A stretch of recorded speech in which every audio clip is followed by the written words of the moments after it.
Ben Whittaker, man. Ben Whittaker, bro. That's not what you wanted. There's no. It's horrible, man. I can imagine how you must feel this morning. It's horrible. You know what I mean? Just call it out.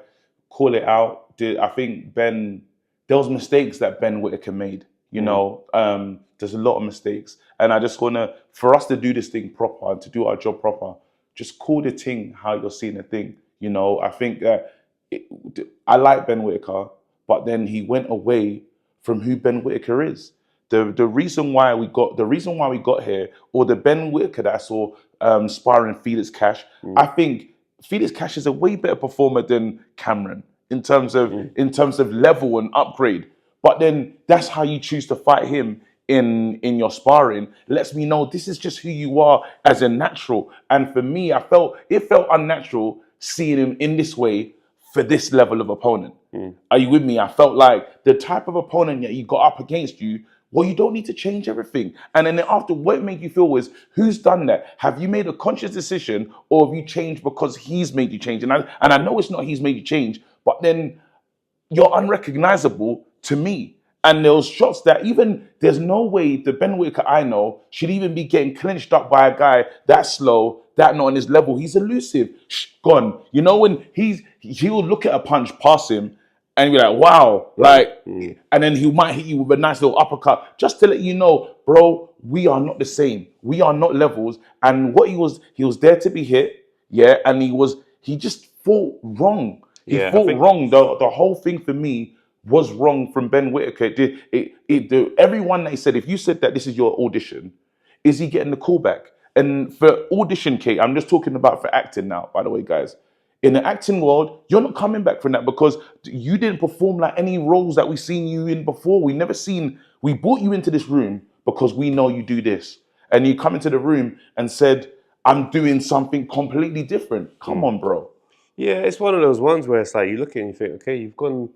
I understand that as the levels progress, because I think this is something he said where it's like, the levels will get better. We'll see. You see things change. But I felt like he's gone so far on the other side of the spectrum. It was like, okay, because this guy can't force you into this serious style of boxing. Yes. So you've made a decision to go in this way. And even you listen to the music, he's come out very straight focused. There's no dance. There was no dancing. It was from the get-go. It was like, this is the tone, seek and destroy. So I think he wanted to get a KO to stop the noise. That's what I felt like. Yes. Because it was very much like, in the pocket. I'm right here in front of you. I'm there to be hit, but I'm also there to land. And there was times where he buzzed him for sure. Yeah. But I was looking, I was like, I feel like it's hard to be Ben Whittaker in this time. Because on one hand, you're a 7-fight professional. With a lot of attention. With a lot of attention and potential through the roof. Everybody thinks that you should be way higher than the level that you're fighting at. They hate the fact that you embarrass these guys, the journeymen, on the way up.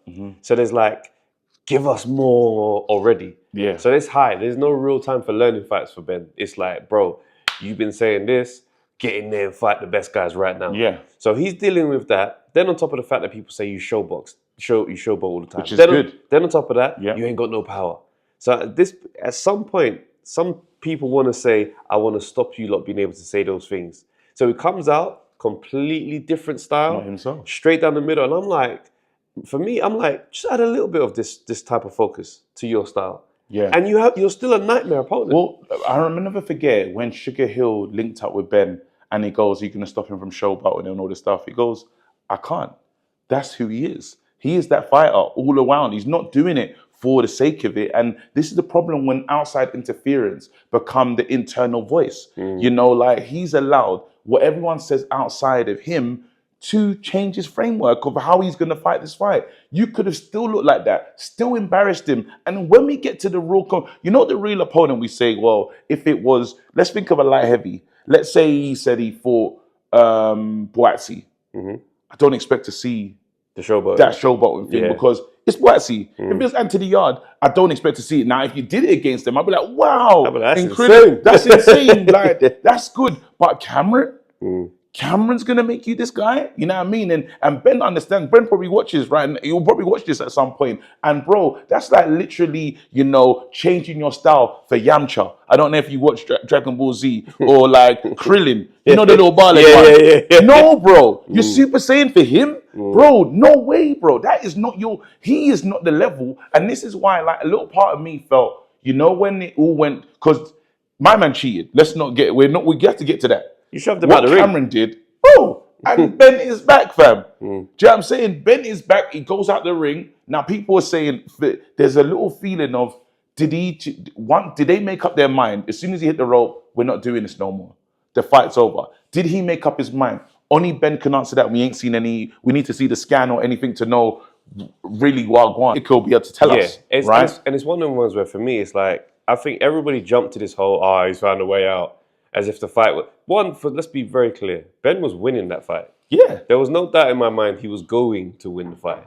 Is it more turbulence than we're used to seeing him deal with? Yeah. He's fighting a different style. He's in there and he's getting into a bit of a trade-off with someone that he shouldn't really be trading with. But you can see he really wants to trade today. Now, to say he's looking for a way out, I'm like, if he was in big trouble, right before the moment where he gets shoved over the ropes, he lands a big right hand. The guy comes back with a couple shots. I don't think they land necessarily.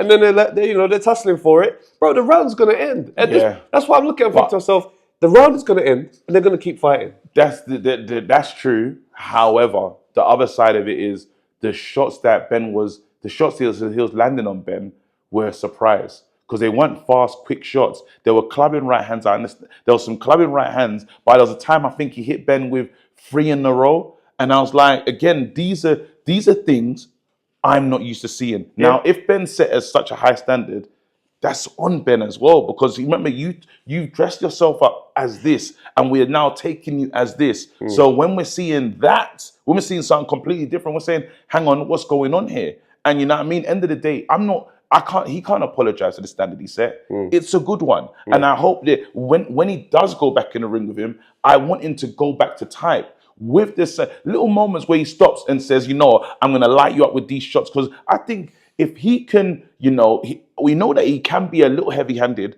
but put them combinations together. It's smart. It's the boxer versus the brute, like in a sense. And the boxer versus the brawler. And what you did, you almost played the brawler's game. You went into his sphere. I know he called himself the Sheffield Baterbiev or this, that, and the other, and it upset you, annoyed you, and you wanted to show everyone else you have another gear. It just wasn't the time, especially because now when you talk about the rollout, he punches a hole through the wall in the rear. We know how he feels. For him to do that, he said, it was a fumble.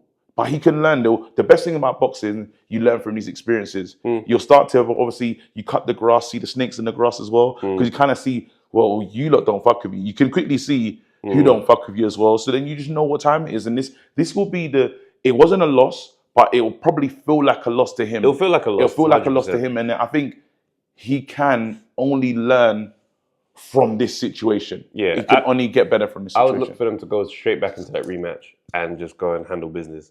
Because now this guy's got a very overinflated view of what he was doing in the ring. Yeah. Do you know what I mean? Because the fact is, when people say stuff like, you could tell it was turning. I'm like, bro, the guy was losing all those rounds, in my opinion. I don't know what these judges were seeing to score. I think they did that on the thing where it's like, let's just get in cahoots and make it a draw so that we can see this again. They had to. Because it ended. It was mad because it was a cheating move. You know what I mean? But we've seen people fall out the ring before. Well, this is it. He's taken a big shot, and he's obviously returned something, but he's obviously not comfortable to keep exchanging. He just rammed him against the ropes and just followed through. I'm like, what are we watching here? Now, for me, to jump on the fact and try and make it seem like, he's looked for a way out. Bruv, he got flipped over the ropes. Man's landed on him. Legs go and land anywhere.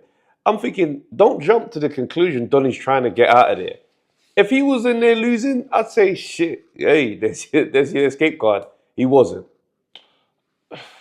And I need to see the injury. Was he going to lose? No, but we don't know. We don't have the variables of we don't have the information. That data we do not have because we don't know what he's like against. Again, a lot of things we'll see him for the first time. That's true. So we can't we won't be able to unanimously say this is how this was going to end, or it's going to go in this way. You know, we saw, and not even to use these two names, but we saw Bivol Batav, and the way and how Bivol that started, started. there's no way you could have said, if he fights like this, is he going to lose this fight? And true say he is a Sheffield Batav, so then that does make sense. Well, you know what I'm saying? If it goes this.